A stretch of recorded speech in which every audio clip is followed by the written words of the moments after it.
Pemirsa, hubungan asmara Thorik Halilintar dan Aliyah Mas Said kian jadi sorotan. Pasca keduanya go public dalam podcast bersama Atta Halilintar dan Aurel Hermansyah, Thorik mengurai keinginannya yang tak mau pacaran saat mendekati Aliyah.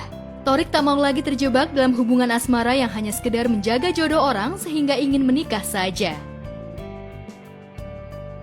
Setelah kita maksudnya jalan, ketemu dan lain-lain gitu kan. Walaupun kadang-kadang cuman 1 jam doang kita ketemu karena waktu itu lagi padat kan. Kamu gitu. sama Aal. Iya, tapi setelah 2 minggu ya aku mau jelas dong ini tuh. Kalau aku posisinya di saat waktu itu aku ngomongnya kayak gini. Will you marry me? Enggak dong, sayang. Cepet Dengerin banget. dulu dong.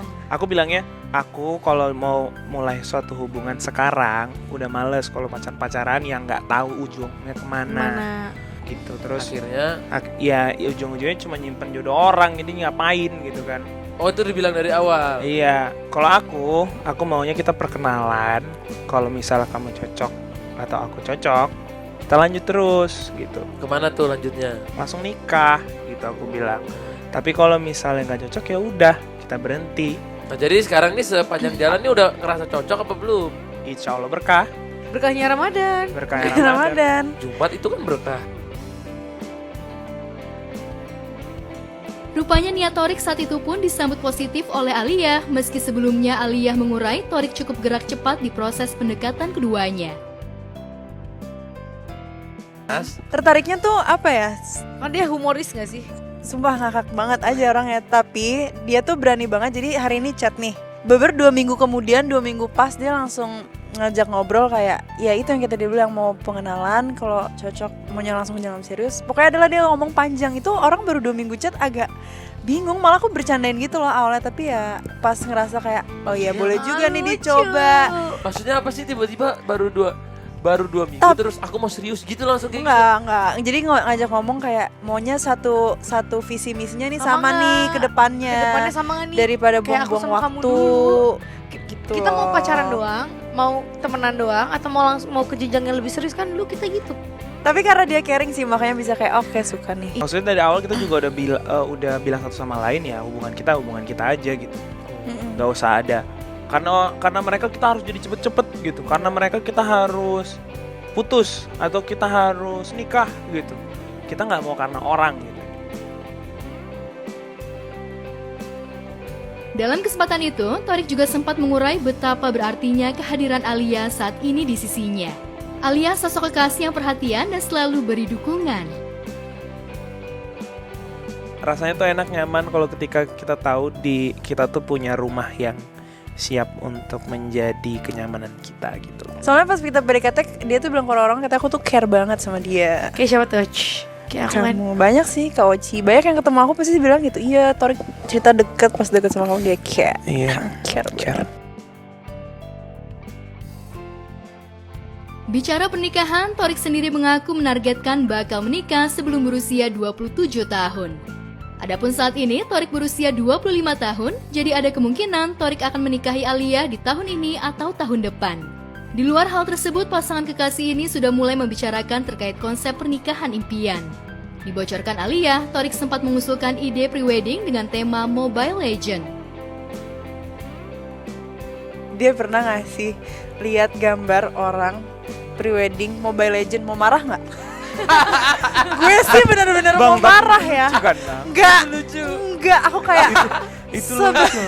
Tidak akan pernah terjadi. Yang cowoknya pakai skin Alucard banget. Baju. Skin Alucard kayak gua dong, Kayak- rambut tuh putih. Skin Alucard Lightborn yang Pakai apa putih. ya? Terus pre-weddingnya tuh kayak pakai baju-baju wibu, Mobile Legend. Ya enggak lah, enggak Terus gitu. rambut kamu jadi kuning, biru. Iya, terus pakai bajunya biru tiba-tiba. Terus yang Tapi kayak- lo approve kan? Tapi itu viral sih. Enggak. Cuma lawan dihujat banget. Enggak mau aku langsung kayak sumpah sih tidak akan. Enggak, kalau kamu sukanya temanya gimana? Jadi pas masuk tuh tamu-tamu pada masuk, orang kan selamat datang nih, welcome to Mobile Legends. gue nangis deh kayak. Terus masalahnya udah gue nggak main Mobile Legends udah Hapus, gitu. gua diliatin. hapus. Seru banget. Oh, terus itu aku kasih lihat ke Jill sama Sarah, kita lagi di Cinere waktu itu. Emang bagus kan? Emang kenapa sih Ide ide? lucu juga sih itu Ide idenya tuh. bagus loh. Kayak out of the box. Sementara berbeda dari Thorik, jika menikah nanti ingin mengusung tema kerajaan karena sangat menyukai hal itu, Putri bungsu Reza Artamevia tersebut juga ingin pernikahannya digelar dengan konsep intimate yang hanya mengundang orang terdekat saja. Aku tuh sukanya, aku kan Pisces. Pengennya tuh kayak, aku kan suka banget perkeratonan gitu loh. Soalnya. Seru juga sih itu. Itu Konsepnya jadinya. keraton. Iya. Insya Allah. Ini emang forum terbuka ya obrolan Maksudnya ini. kan ini. Iya, oh iya, iya. Juga Enggak mesti kita nikahnya di rumah gadang aja nggak sih, Seng? jam gadang. Kamu apa emang lu impiannya, Seng? Aku dulu temanya pengennya FIFA. Aduh, Kan itu lagi pandemi nggak boleh resepsi. aku tuh sebenarnya kalau aku tuh suka intimate banget. Tuh kan, aku ikut kamu, sumpah bagus banget. Tiba-tiba ada yang bilang nggak bisa intimate. Nah katanya dia mau ngundang teman SD-nya Dayat, teman SMP Dayat, SMA-nya Dayat.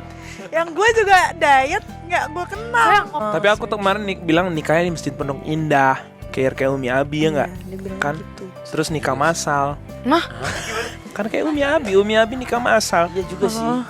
Jika masalah terus mas kawinnya kulwalahu 3 kali. Udah cukup. Kalau dulu papaku sama ibuku tuh di ini akadnya tuh di Masjid DPR. Terus pas papaku meninggal, yang sholatin Ibu Reza juga di Masjid DPR. Ah, so sweet banget. Udah lu. Target nikah sebelum umur lu. Maksudnya sebelum 27 ya. Waktu itu lu nikah 27. 24. 27. 27 dia nikah kan? 26. Tahun itu 27.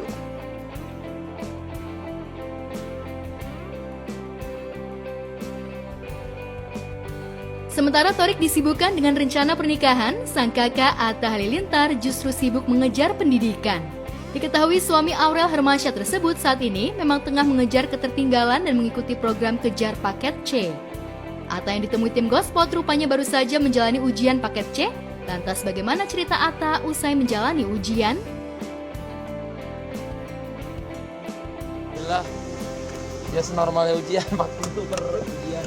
Apa aja yang diuji? Maksudnya pelajaran apa aja? Ada banyak ujian hari ini, tapi PKN, ada sosiologi, gitu-gitu. Seru nggak sih? Maksudnya Seru. ngerjain? Seru walaupun aku nggak kenal sampai semua anak-anaknya, tapi aku seru. Tadi juga banyak sesi foto sama dari anak-anak yang sekarang, SMA-nya, SMP-nya, SD-nya. Karena aku lihat di situ banyak anak yang dari korban bullying, korban diskeluarin karena misalnya dia karena punya kebutuhan khusus, karena nggak bisa ngikutin di sekolah gitu-gitu. Jadi aku ngerasain banyak hal di sini, luar biasa. Ya memang ini dari sini juga langsung lanjut syuting lagi, tapi ya disempetin lah. Namanya aku kan juga memang dulu di sini ini kan bukan isinya nih banyak yang luar biasa ya menurutku, dari bukan hanya karena ada yang nggak berkemampuan ekonomi dulu tuh di sini, tapi ada juga yang nggak berkemampuan secara anak kebutuhan khusus. Banyak juga, ada juga korban-korban bullying di sekolah yang belajar di sini. Jadi insya Allah kita apresiasi setinggi-tingginya untuk Ibu Yayah dan homeschooling berkemas. Atta merasa sangat excited bisa menjalani ujian. Meski sudah meraih keberhasilan finansial yang besar, namun Atta tanpa ragu mengikuti program Kejar Paket C. Kalau dulu karena nggak ada biayanya, jadi keluar sekolah terus lanjut kerja karena adikku banyak, terus ya mungkin karena nggak punya kelulusan, jadi aku harus cari bidang yang nggak harus ada kelulusannya gitu. Atta sendiri mengaku mengejar prestasi akademiknya dengan harapan segera lulus dan bisa meneruskan pendidikan tinggi.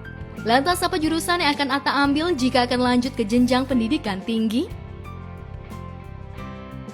Ya, menurut saya walaupun terlambat, tapi nggak ada yang terlambat. Walaupun bukan di sekolah pun, kita di luaran, di dunia usaha, di dunia luar itu juga banyak pendidikan juga sebenarnya, pendidikan hidup. Tapi pendidikan di sekolah menurutku sama pentingnya, apalagi aku kan mau ikut lanjut ke kuliah. Apalagi kalau misalnya kuliahnya ini penjurusan yang memang harus ada belajarnya gitu. Jadi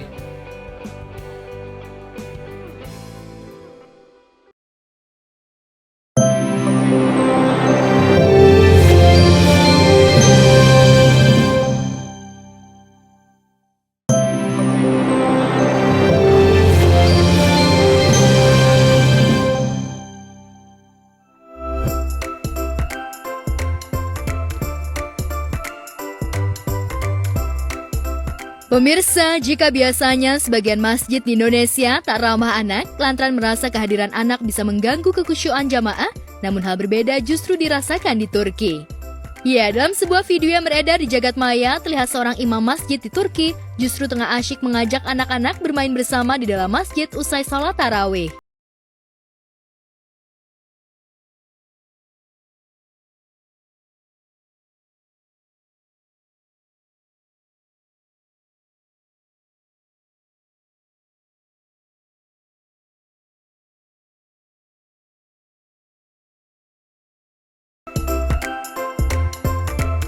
Usai diajak bermain, anak-anak juga mendapat makanan.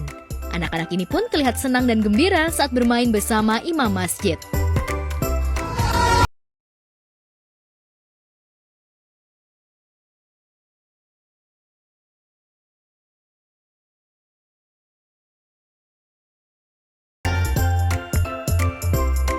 Jauh banget ya bedanya antara di Turki sama di Indonesia. Kalau di Indonesia itu anak-anak tuh kadang dilarang ya untuk ke masjid gitu. Tidak semua anak-anak boleh ikut ke masjid gitu, suka ada dilarang karena mengganggu gitu kan, keberisikan. Beda lagi sama di Turki ya, malah diajak main bersama, diajak ngobrol bersama, dikasih coklat, jadi anak-anak juga semangat gitu. Ya, sejumlah masjid di Turki rupanya juga sengaja membuat ruang bermain untuk anak-anak. Hal ini dilakukan agar anak-anak senang dan tak takut untuk datang ke masjid. Momen ini tentu saja menjadi perhatian warganet dan sederet selebriti. Coba di Indonesia seperti itu ya, biar anak-anak juga lebih mengenal lagi seperti apa sholat gitu, sholat di masjid itu seperti apa gitu, biar pada betah di masjid juga gitu. Bener-bener beda sih, patut dicontoh sih kalau menurut saya. Di Indonesia juga janganlah melarang anak-anak untuk ke masjid gitu. Sementara itu, momen mengharukan saat seorang adik tengah setoran hafalan Al-Quran kepada kakaknya yang merupakan seorang hafiz yang sudah hafal 30 juz. Dalam video yang beredar, terlihat sang kakak dengan sabar dan seksama mendengarkan hafalan Quran sang adik. Sang kakak pun sesekali membenarkan hafalan sang adik. Faqala Rasulullah naqtallah wa suqyaha fakadzabuhu fa'aqaruha fadandama alaihim rabbuhum fatawwaha. Masya Allah sekali, luar biasa sekali. Anak sekecil itu sudah mulai setoran hafalan kepada kakaknya yang sudah hafiz 30 juz. Kita selaku yang sudah tidak anak-anak lagi seharusnya malu dan patut mencontoh apa yang dilakukan oleh mereka. Ya, sehari satu ayat, hafalan 1 ayat, 2 ayat, 3 ayat, itu luar biasa sekali hasilnya di akhir bulan. Apalagi di bulan yang sangat mulia ini, kita bisa mencontoh apa yang dilakukan oleh adik ini. Di tempat berbeda, pasangan Fairuz Arafik dan Sony Septian rupanya sudah mulai mengajarkan putrinya Queen Ejaz untuk belajar berpuasa. Meski usianya baru 6 tahun, namun Queen rupanya sudah bisa melaksanakan ibadah puasa selama 1 hari penuh. Lantas benarkah Sony dan Fairuz tak memaksakan anaknya untuk berpuasa? Alhamdulillahnya sih dia semangat karena ngelihat ada abangnya juga yang puasa, mami dedinya kan puasa, dia ngelihat orang-orang di sekitarnya kan puasa juga ya gitu. Anak itu kan cerminan cerminan dari orang tuanya gitu. Jadi apa yang dilihat sama dia di lingkungan sekitarnya, dia jadi ikut juga ingin semangat gitu melakukan hal yang sama. Waktu hari pertama tuh dia sempat nggak kuat gitu kan, jam 1:30 gitu dia minta buka, katanya aku nggak kuat. Terus aku bilang, kakak yakin, iya boleh nggak hari ini aku buka, nanti seterusnya aku bakal puasa full, kata dia gitu. Terus akhirnya yaudah deh nggak apa-apa gitu. Dia akhirnya komitmen sama omongannya gitu, kita sepakat. Terus mulai hari kedua sampai ke 7 sekarang tuh dia nggak sama sekali nggak bolong gitu. Ya, meski awalnya Queen sempat tantrum jelang buka puasa lantaran sudah tak kuat, namun Sony dan Fairuz berusaha memberikan pengertian dan dengan sabar membujuk Queen agar bisa melanjutkan puasa hingga azan maghrib. Lantas benarkah Queen sulit dibangunkan untuk sahur? Lantas benarkah Queen sudah hafal niat puasa? Sahur. Nama itu Sauma. Sauma Godin. Ramadan Adai. Adai Tadi sahur. Al-Zahri, Ramadana, Rabanona, hari sanati, Arisanati, lillahi. Lillahi Ta'ala. Pas sahur ya? Iya, pas Sahur tuh harus benar-benar digendong dulu ke sofa, terus nanti biar dia agak melek-melek sedikit, terus nanti dialih-alihin sedikit, baru deh dia mulai bisa sahur. Nah lebih susahnya lagi ketika habis sahur, habis sholat subuh dia harus tidur lagi dan bangun ke sekolah. Benar. Selain hafal doa niat puasa, Queen rupanya juga sudah hafal beberapa surat panjang diantaranya surat An-Naba. Yang bagus, yang merdu suara. Syaitonirrajim.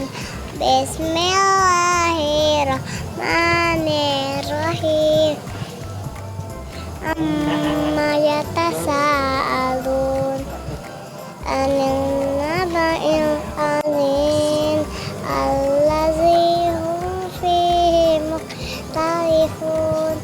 Kalla saya'lamun summa saya'lamun alam naj'alil arda mihada wa jibala awtada wa khalaqnakum aswaya. Sadaqallah. Jangan sampai 40. Ya, di usianya masih kecil, Queen rupanya juga sudah hafal Asmaul Husna. Hal ini tentu saja membuat Fairuz dan Sony sebagai orang tua bangga memiliki anak yang soleha. Anu ya Rahim, ya Maliku, ya Kudus, ya Sahamu, ya Mu'min, ya Muhaimin, ya Aziz, ya Jabar, ya Mutakabir, ya Waliku, ya Barik, ya Musoir, ya Gufar, ya Qaharu, ya Wahhab, ya Rozaku, ya Fatar, ya Ada di sana ya. Masya Allah. Kepiawaian Queen menghafal Asmaul Husna dan ayat-ayat Al-Quran rupanya dipicu oleh King Faas abangnya yang sudah lebih dulu menghafal Al-Quran. Bahkan King Faas kini sudah hafal Al-Quran hingga juz 28 dan akan segera wisuda hafiz. Ya, Fairuz dan Sony memang ingin menanamkan ke anak-anaknya untuk cinta Al-Quran sejak kecil. Hal inilah yang membuat King Faas yang baru usia 11 tahun sudah menjadi hafiz Quran. King Faas bahkan sempat mengasah hafalan Al-Qurannya dengan sambung ayat dengan Maryam, putri Oki Setiana Dewi.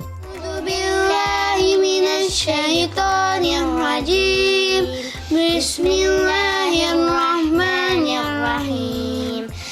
Abasa wa tawalla ajahul a'ma wa ma yudrika la'allahu yazakka aw yadhakkaru fatanfa'u dhikra amma man istaghna fa'anta lahu tasadda wa ma 'alayka alla yazakka wa amma man ja'aka yas'a wa huwa yakhsha fa'ala anhu talaha. Abang Fas udah masuk juz 28 dan nanti tanggal 23 ini dia kebetulan juga wisuda hafiznya di sekolahnya dia yang SD. Sebelumnya King Faas juga sempat mengajak Adam, putra Teku Wisnu dan Shiren Sungkar untuk sambung ayat. Abasa wa tawalla. Ayo, dia bilang. Ja'ahul a'ma wa ma yudrika la'allahu yazakka aw yazakkaru wa tanfa'u dzikra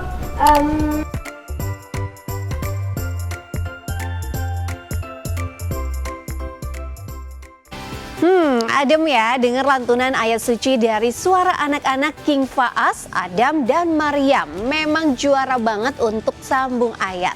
Tapi nggak kalah juara juga bocah yang setor hafalan ayat Al-Quran ke kakaknya hingga mencetak viral. Semoga kelak menjadi hafiz Quran yang hebat ya.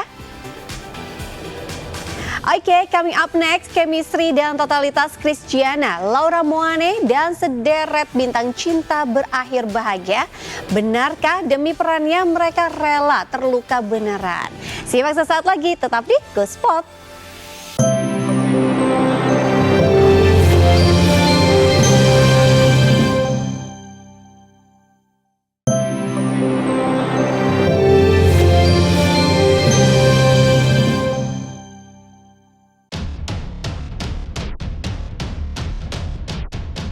Bulan Ramadan, pelaku kriminal seolah kejar setoran untuk lebaran.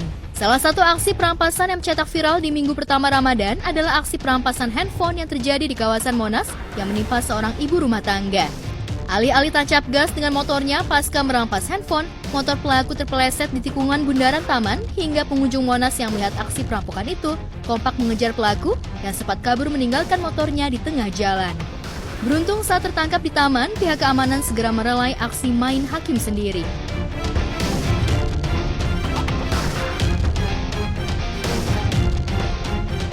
Menurut aku pribadi sih alhamdulillah banget ya, karena pelakunya juga dengan cepat tertangkap dan itu kan tindakan kriminal ya, apapun yang dilakukan dasarnya memang tidak baik pasti akan berujung ya tidak baik juga. Mudah-mudahan pelakunya segera diproses hukum dan video ini juga bisa bikin efek jera ya.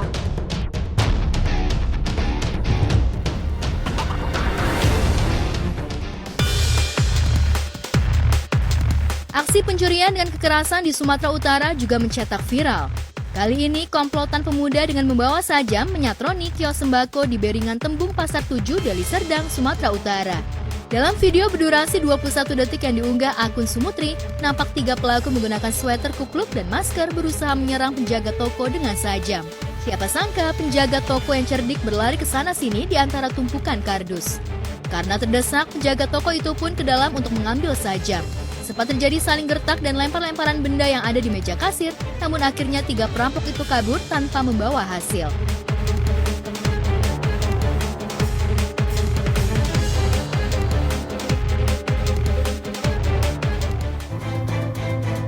Lantas seperti apa tanggapan sejumlah selebriti kita terkait aksi perampokan yang digagalkan oleh penjaga toko itu? Mungkin untuk warung atau toko yang buka 24 jam lebih berhati-hati aja. Karena yang kita tahu mendekati hari raya kayak gini, kriminal itu makin tinggi. Karena ya kebutuhan segala macamnya. Mungkin dari polisi juga lebih banyakin patroli untuk menjaga area sekitar. Ya untuk kedepannya lebih berhati-hati, lebih sangat waspada lagi. Apalagi yang bukannya 24 jam, lebih mempunyai power lah. Dan CCTV sekarang mesti wajib punya gitu. Apalagi toko yang bukanya 24 jam.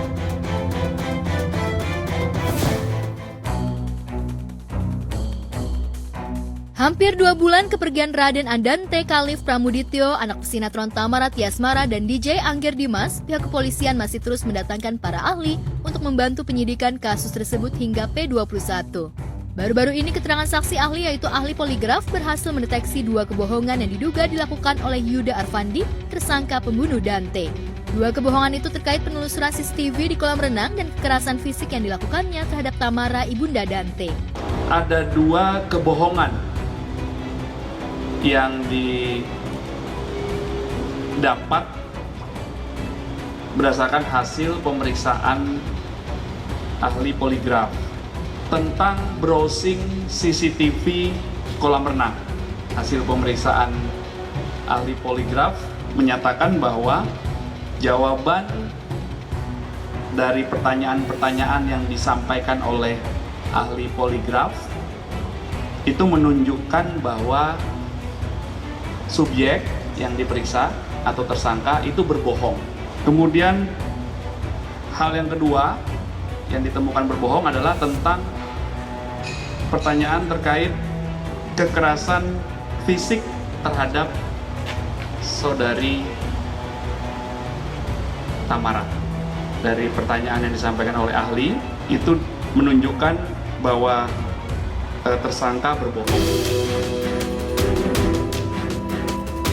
Hasil penyidikan yang diperkuat oleh hasil poligraf atau mesin tes kebohongan itu, terungkaplah fakta baru bahwa Tamara berusaha menyembunyikan perilaku temperamen Yuda.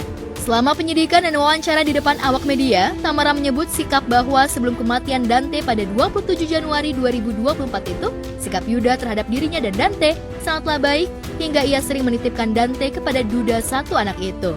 Namun ternyata sebelum Dante meninggal, Tamara pernah mendapat kekerasan dari kekasihnya itu. Cukuplah sedih-sedih aku tuh kemarin, sekarang aku mau fokus gitu ya, bukan berarti aku tuh gak sedih gitu kan. Dia kadang sendiri inget Dante, tidur aja sampai sekarang belum berani di kamar Dante, aku masih tidur di kamarnya mama.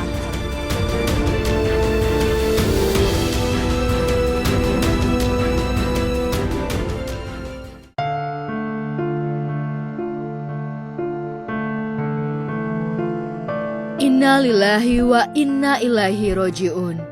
Dunia hiburan kembali berduka.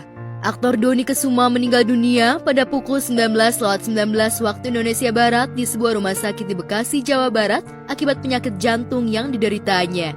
Mantan pesinetron dan bintang iklan laris di tahun 90-an itu sempat menjalani rawat jalan akibat penyakit kronisnya itu, namun pada 16 Maret lalu, Dony anfal hingga kembali masuk rumah sakit.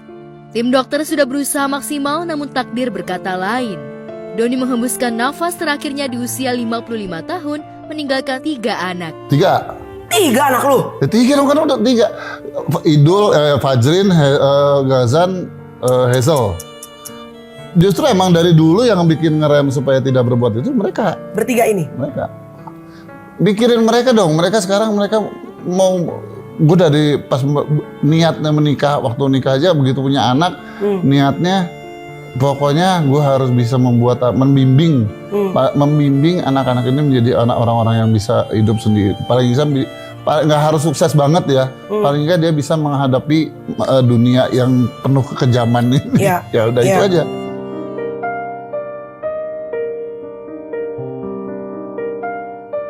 Salah satu putranya, Ghazani Kesuma, mengungkapkan bahwa pola hidup ayahnya kurang baik selama menjalani rawat jalan sehingga penyakitnya kambuh lagi. Penyakit ini Papa udah ngalamin cukup lama ya. Terus beberapa minggu ini Papa sempat dirawat itu yang di Karolus di daerah Salemba. Namun sudah dipulangkan. Namun setelah dipulangkan ternyata efeknya tidak hilang atau penyakitnya belum terasa hilang. Jadi Papa istirahat di rumah namun efeknya atau sakitnya malah tetap ada. Akhirnya kemarin pagi tanggal berapa ya? Kemarin tanggal 16 Papa jam 7 Papa nelpon karena kita beda kamar, jadi Papa nelpon untuk minta diantarkan ke rumah sakit karena alasannya tidak kuat. Jadi dulu so jago, jadi cuek aja. Tapi kalau sekarang udah mulai jaga nih. Jadi kalau malam kerja istirahatnya harus minimal 4 jam deep sleep. Dulu enggak. Dulu kadang-kadang nggak sembarangan. Yang pasti gini, istirahatnya harus cukup. Mungkin ada pola hidup yang tidak dijalankan dengan baik, mungkin masih suka begadang, itu menjadi pemicu jadinya sakit lagi. Ya cuma dia curhatnya dengan semangat. Gue nih ada gangguan di jantung, tapi dia karena mungkin dia olahragawan kali ya, jadi dia yang menceritakan tuh bukan curhat yang berkeluh kesah bahwa dia sakit, tapi gue ada terkena sesuatu di jantung gue, tapi gue yang semangat.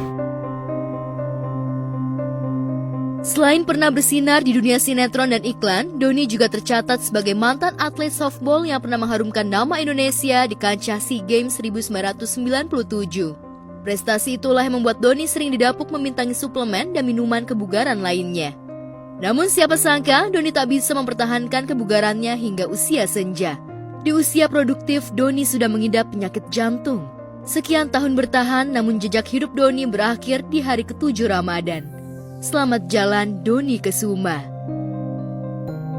Momen yang paling memorable sendiri bersama Bang Dony seperti apa? Tahun 1997. Itu pertama kalinya softball Indonesia juara di SEA Games, dapat emas, dan terakhir kalinya nggak pernah keulang lagi sampai sekarang.